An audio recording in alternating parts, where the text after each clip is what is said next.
harus datang ke Polijiwa itu seperti apa? Karena kadang-kadang pasien tuh memang dibawa ke kita setelah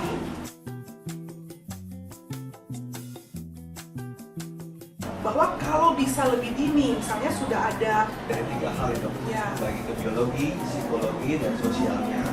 banyak ya orang stres malah makan banyak gitu ya. Banyak, Dok, Kayak banyak. saya.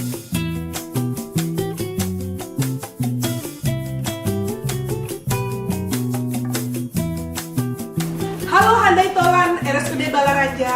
Kita kembali lagi di podcast. Nah, kali ini dari Polijiwa. Nah, sekarang saya kedatangan tamu nih, yaitu Dr. Anam. Mungkin perkenalkan diri dulu ya. Saya Dr. Lydia Herianto, spesialis kedokteran jiwa. Saya Dr. Soboto Anam, dokter spesialis kedokteran jiwa di RSUD Balaraja. Nah, di sini kami mau ngobrol-ngobrol nih tentang bagaimana selama ini teman-teman ada beberapa masyarakat ya yang suka menanyakan sebenarnya yang harus datang ke Polijiwa itu seperti apa? Karena ada yang berpikir kalau sudah parah atau kalau sudah kehilangan akal sehat atau kalau sudah sangat mengganggu lingkungan gitu ya, baru akhirnya keluarga datang bawa ke Polijiwa. Nah, selama ini bagaimana? Oke. Jadi memang selama ini pelayanan di Polijiwa itu kan macam-macam ya. Case kita tuh banyak. Dokter Lydia juga pasti sering ketemu kan, beberapa case yang paling sering di kita tuh adalah case-case seperti skizofrenia, lalu case seperti kecemasan, lalu juga depresi ataupun bipolar. Ini adalah case-case yang cukup banyak saat ini ditangani di jiwa RSUD Balaraja. Kadang-kadang pasien tuh memang dibawa ke kita setelah berobat ke tempat lain ataupun kadang-kadang ke alternatif. Itu yang jadi masalah saat ini sebenarnya. Jadi udah berobat ke alternatif beberapa lama, baru akhirnya dibawa ke kita. Padahal dengan lebih cepat ditangani oleh profesional, itu maka pengobatannya mungkin akan lebih efektif ya, Dok. Iya. Nah, saya sependapat juga nih sama Dokter Anam. Kalau dari awal praktek di sini ya, yang datang itu pasti yang sulit diajak komunikasi, Betul. sudah benar-benar di rumah itu sudah tidak bisa ngapa-ngapain lagi gitu ya, Betul. baru akhirnya keluarga bawa. Padahal sebenarnya tadi seperti Dokter Anam sampaikan bahwa kalau bisa lebih dini, misalnya sudah ada perubahan perilaku Perilaku. atau mungkin emosi gitu ya. Nah, biasanya kapan tuh tepat, misalnya kita bisa melihat nih, kayaknya nih tetangga kita atau saudara kita ini kayaknya butuh sebenarnya untuk dibawa untuk konsultasi ke Polijiwa. Jadi nggak sampai seperti parah yang tadi ya. Kayaknya sih karena keluarga pasti lingkungan terdekat ya, jadi dia bisa pantau ataupun bisa lihat terutama adalah perubahan emosional dan perubahan perilaku. Itu sebenarnya ciri awal banget. Misalnya tahu-tahu awalnya anak ini, misalnya pasien ini atau anggota keluarganya ada yang tadinya interaktif ataupun interaksi sosialnya bagus, tahu-tahu akhirnya menjadi menarik diri, lalu pelan-pelan malah sampai lebih mengurung diri atau kadang-kadang malah tidak mau berinteraksi, sampai aktivitas daily livingnya seperti langsung makan menurun. Itu sebaiknya sudah mulai dipikirkan untuk dibawa ke konsultasi ya. Ya, jadi kalau bisa disimpulkan ya, misalnya teman kerja, rekan kerja atau saudara ya, sudah lihat kok dia mulai nggak mau bersosialisasi, udah menyendiri aja, terus tadinya ceria gitu ya, udah mulai menurun moodnya. Nah, sudah mulai itu ya salah satunya ya. Iya, sama produktivitas mungkin, Dok. Misalnya ada beberapa orang-orang yang kerja ataupun yang case yang sebagian juga adalah kasus anak mungkin ya. Awalnya tadinya mau sekolah, tahu-tahu akhirnya mulai malas sekolah tanpa alasan jelas, malah kadang-kadang suka nyari alasan, misalnya tahu-tahu ngeluh sakit dan segala macam. Tapi ketika dibawa ke dokter, akhirnya nggak ada keluhan apa-apa. Dalam dokter anak mungkin juga atau dokter lain juga menyatakan itu normal-normal saja, tapi dia tetap nggak mau sekolah. Kalau udah sampai nggak mau sekolah, sebenarnya udah ciri banget sih, harusnya dibantu untuk konsultasi ke profesional ya.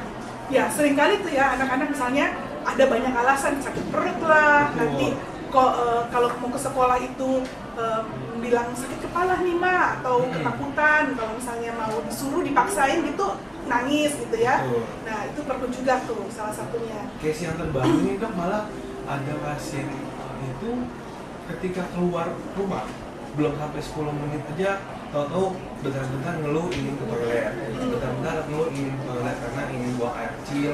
Padahal ketika diantri ke kamar kecil, kadang-kadang malah nggak ngapa-ngapain dia, tapi emang kayaknya takut untuk keluar gitu. Ternyata pas digali, ternyata ada kasus di sekolahnya atau di tempat bermainnya yang terkait dengan bullying dan segala macam gitu. Jadi sudah gangguan cemas ya sepertinya ya. Betul. Nah tadi seperti dokter Ana bilang, ternyata setelah digali masalahnya ada di sekolah, yaitu dibully sama teman-teman gitu ya. Itu salah satu case-nya. Itu salah satunya. Nah,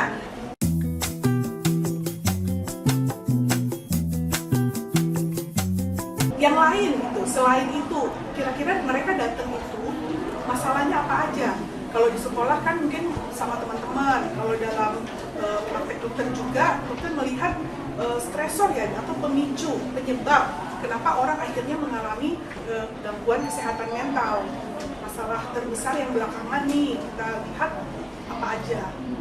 Kalau misalnya untuk masalah terbesar tetap ya, kalau untuk gangguan jiwa kan kita harus melihat dari 3 hal itu, Ya. bagi ke biologi, psikologi, dan sosialnya. Jadi memang sampai sekarang pun saya belum pernah baca salah satu yang dominan, gitu. Walaupun tetap biologi adalah secara literatur tetap dominan, tapi bisa juga tidak dengan keturunan, tidak ada keturunan gangguan jiwa, tapi karena ada stresor yang berat di tempat kerja, lalu juga di lingkungan sosial, itu juga akhirnya malah menyebabkan gejala gangguan mental. Menurut dokter Lydia gimana? Kalau saya lihat juga ya tepat juga. Jadi ada faktor biologi, jadi memang faktor genetik yang paling utama.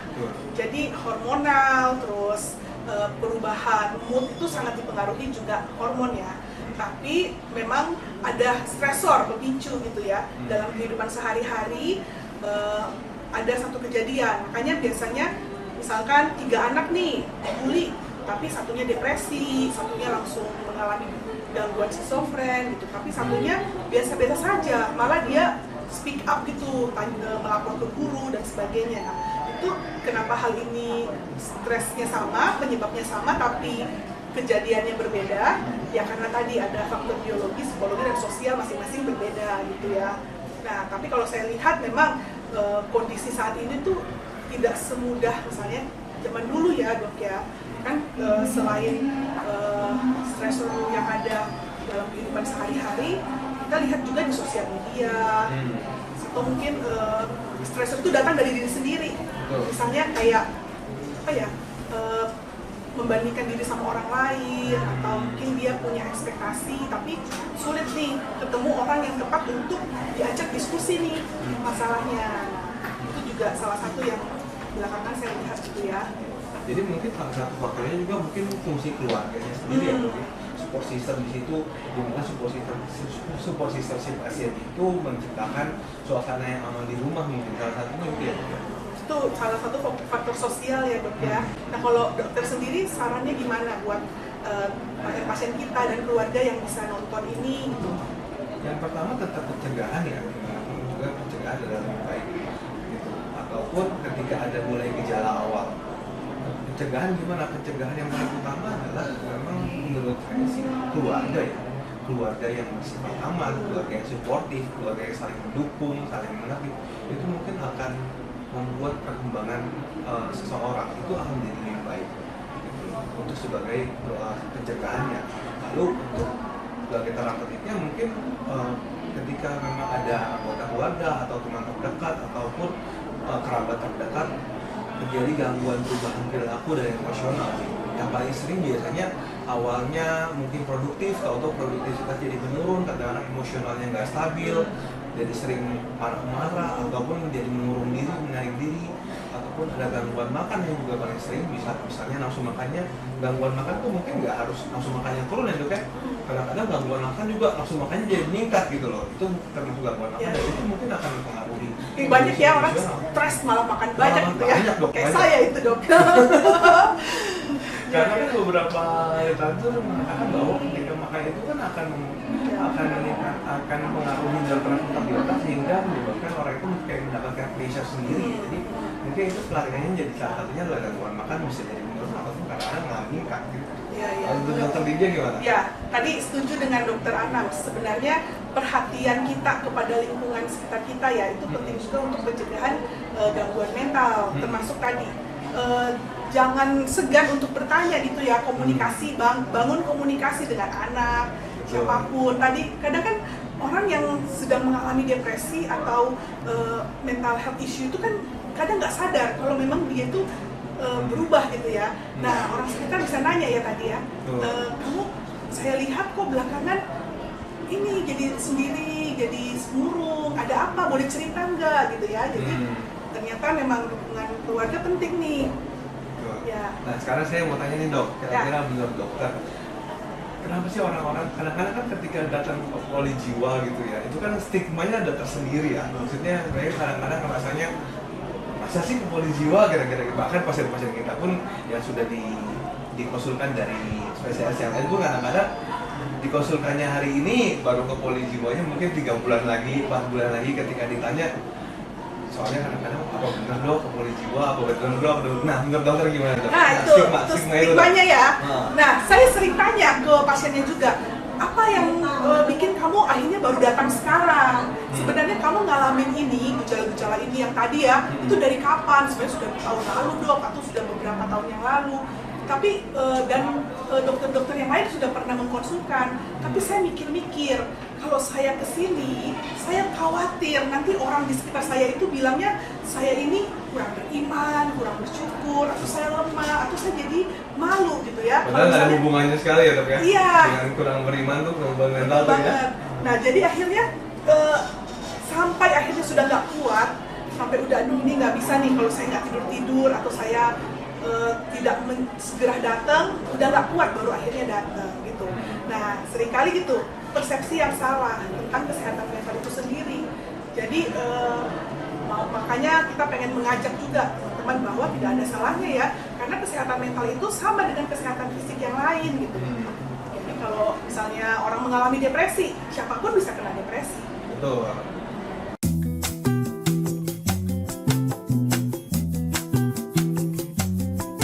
Tidak mengandang pendidikan, tidak mengandang kadang-kadang status ekonomi, bahkan kadang-kadang nggak semuanya juga orang dengan ekonomi bagus ternyata status ekonomi juga bagus ya dok ya. Kadang-kadang beberapa pasien kita juga berasal dari kalangan tersebut ya dok.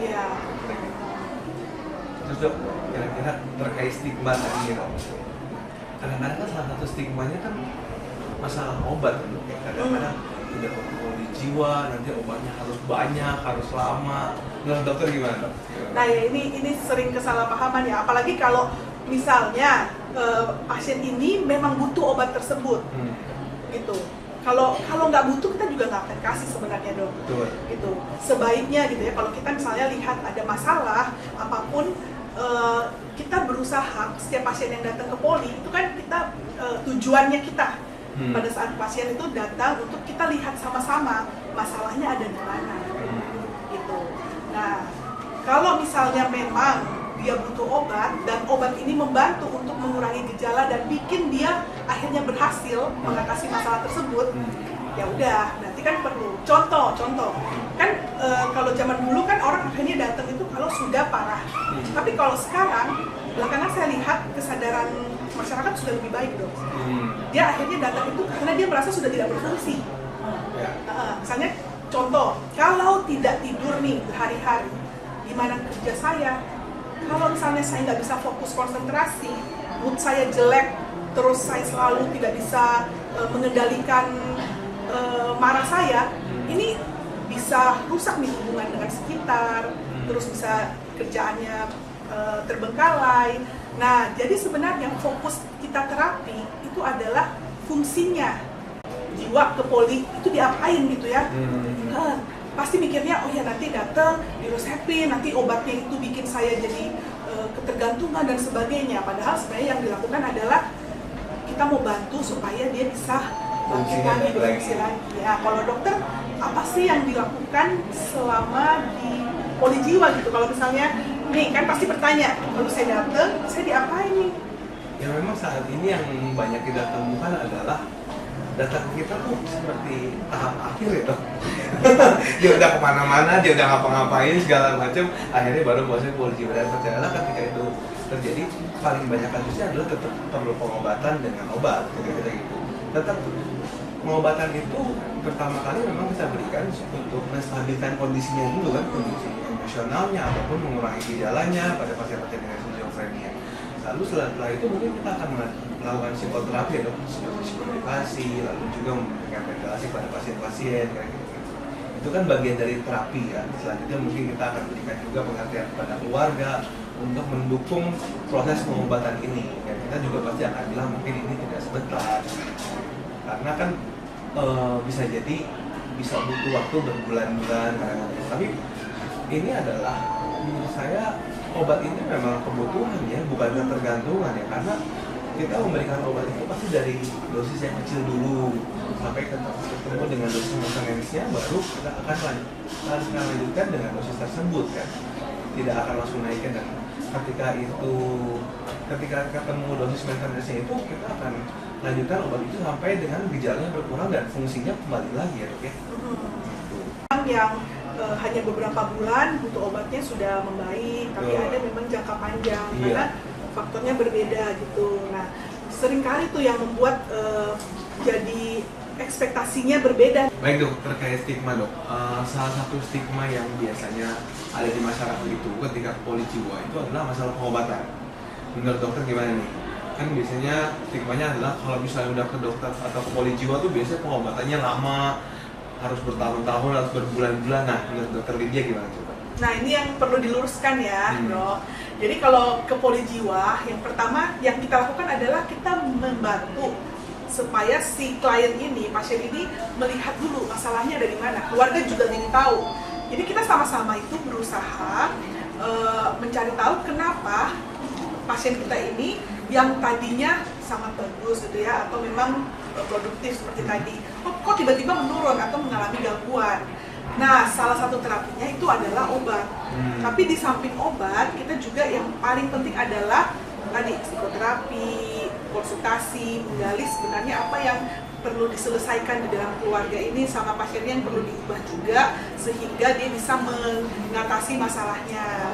Nah, tapi kalau misalkan pasiennya nih sulit ya untuk berpikir, tidur aja susah gitu ya, bagaimana caranya dia punya energi untuk menghadapi masalahnya. Nah, butuh obat juga. Balik lagi, yang dok kan pasien itu beda-beda ya masalahnya. Ada memang butuh obatnya berbulan-bulan, tapi ada juga yang memang gangguan ini secara penelitian dan sebagainya itu justru dengan pengobatan jangka panjang dia malah bisa lebih produktif dan kualitas hidupnya lebih bagus. Dokter selama ini bagaimana caranya nih supaya akhirnya pasien yang datang itu punya persepsi yang tepat gitu dalam pengobatan. Jadi memang yang biar agar masyarakat juga tahu ya dok, jadi sebenarnya ketika ke poli jiwa tuh memang bukan hanya obat saja, kadang-kadang kita harus melakukan psikoterapi yang bagian dari terapi untuk masalah kejiwaan juga ya gitu ya dok ya.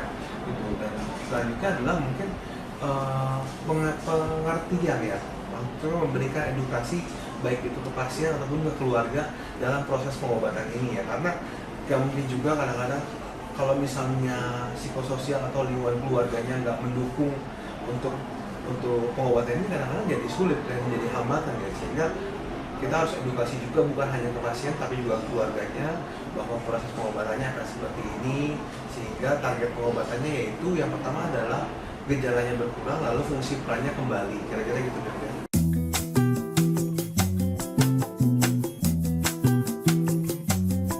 Pasien itu jadi produktif lagi, bisa melakukan aktivitasnya lagi, bisa menjalankan fungsinya lagi, sehingga yang tadinya pekerja bisa bekerja kembali, menjadi produktif.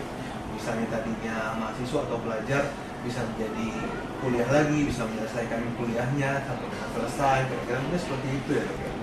Ya, jadi sebenarnya untuk melawan stigma yang tadi itu adalah penting sama-sama mau belajar dan diskusi. Jadi misalkan ada sesuatu yang kayaknya saya pengen tanya nih ke dokternya, ada hal yang membingungkan. coba lebih baik tanya ke profesional yang memang sudah mempelajari hal tersebut. Seringkali kan kita suka nanya-nanya nih, ada beberapa yang cerita, kakak tetangga saya, kakak saudara saya, udah nggak usah lah, kamu mendingan ini aja, perbanyak ibadah kamu atau apa gitu kan.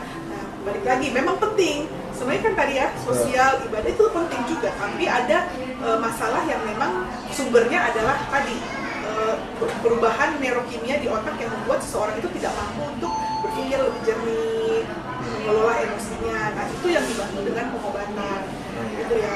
Nah, kalau dokter sendiri selama ini ya, apa yang dilakukan dokter pada saat pasien itu datang ke poli, dan supaya masyarakat juga jadi mengerti ya, sebenarnya saya ke poli jiwa itu ngapain ya di dalam.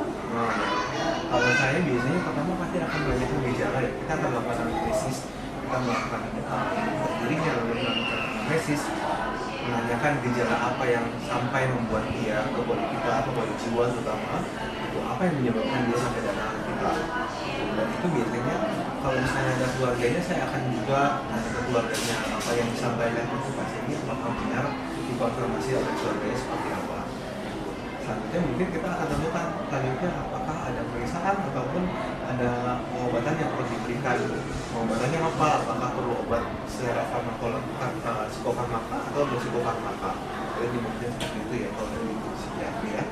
Itu selanjutnya baru memberikan pengertian kepada pasien bahwa mungkin pengobatannya akan berjalan beberapa bulan ataupun bisa sampai dengan beberapa tahun, karena satu dan lain hal kira-kira gitu. Karena kita punya evaluasi pasti per bulan dan ini biasanya harus saya kasih tahu ke pasien adalah bahwa kita akan mulai semua terapi itu mulai dari yang terendah dulu ya kalau misalnya pengobatan.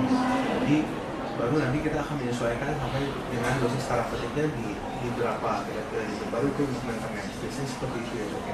Dan kita juga pasti akan memberikan pengertian bahwa tidak ada, bahwa obat-obat ini bukan obat tidak akan menyebabkan ketergantungan ya. Ini memang kebutuhan si pasien bahwa pasien ini butuh obat untuk menjalankan fungsinya dan mengurangi gejalanya kira-kira gitu ya. Harapan keluarga mendukung, keluarga juga bisa suportif selama proses pengobatan ini kira-kira gitu. Menurut sendiri gimana? Ya, itu yang perlu kita ini ya, share ke semua teman-teman handai tolan semua.